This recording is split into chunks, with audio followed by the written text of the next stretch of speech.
বাবলি রান্নাঘরে তোমাদের অনেক অনেক স্বাগত জানাই। আশা করি তোমরা অনেক ভালো আছো, সুস্থ আছো, আমিও ভালো আছি। তো আজকে আরেকটা রেসিপি শেয়ার করবো তোমাদের সঙ্গে। ভিডিওটা শুরু থেকে শেষ অবধি দেখার অনুরোধ করছি। এখানে এক বাটি চিড়ে নিয়েছি, ছোট বাটি দিয়ে। এটাকে ভালো করে ধুয়ে নিচ্ছি। চিড়েটা ভালো করে ধুয়ে 5 মিনিটের জন্য একটু ভিজিয়ে রাখবো। চিড়েটা থেকে জলটাকে ঝরিয়ে নিয়েছি। এবার এখানে আমি ক্যাপসিকাম দিয়ে দিচ্ছি,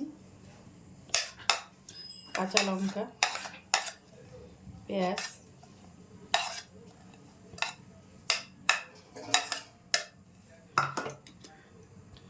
গাজর,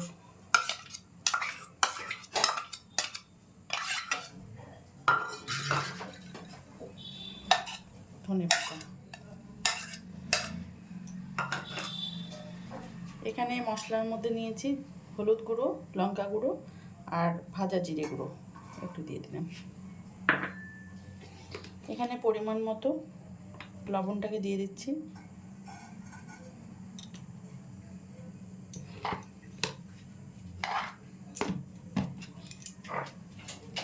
এখানে 2 চামচ কর্নফ্লাওয়ার দিয়ে দিচ্ছি,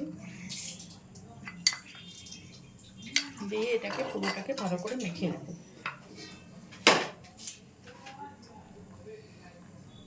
দেখুন ভালো করে মেখে নিয়েছি। এটাতে কিন্তু আর কোনো জল ব্যবহার করিনি।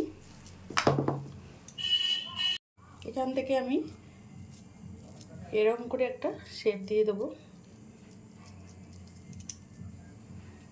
এরকম করে সবগুলো একটু বানিয়ে নিচ্ছি।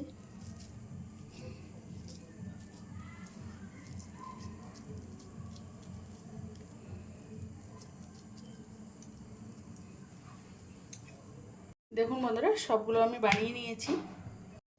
কড়াই বসিয়ে দিয়েছি, কড়াইটা গরম হয়ে গেছে। পরিমাণ মতো রিফাইন তেল দিয়ে দিচ্ছি। তেলটা গরম হয়ে গেছে, এবার ছেড়ে দিচ্ছি।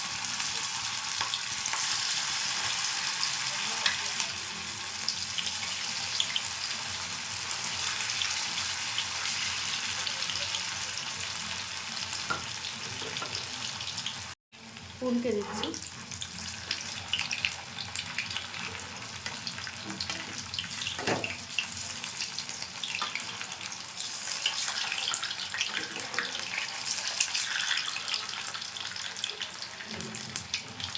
একদম লো আছে আমি 5 মিনিট মতো উল্টে পাল্টে ভেজে নিয়েছি। এবার তুলে নিচ্ছি। এগুলো হয়ে গেছে।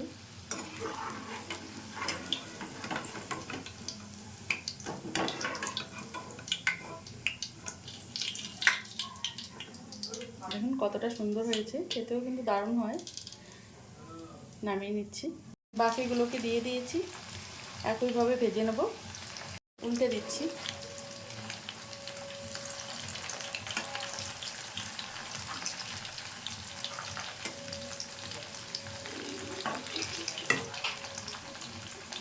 এগুলো কিন্তু হয়ে গেছে, তুলে নেব।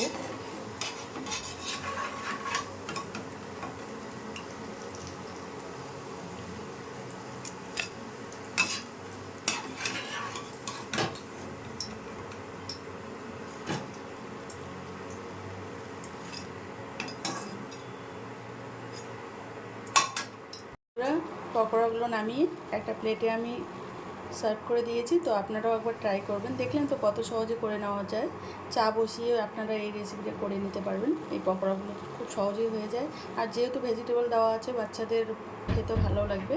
তো আপনারা একবার ট্রাই করবেন। যদি ভালো লাগে লাইক, শেয়ার, কমেন্ট এবং সাবস্ক্রাইব করুন চ্যানেলটাকে।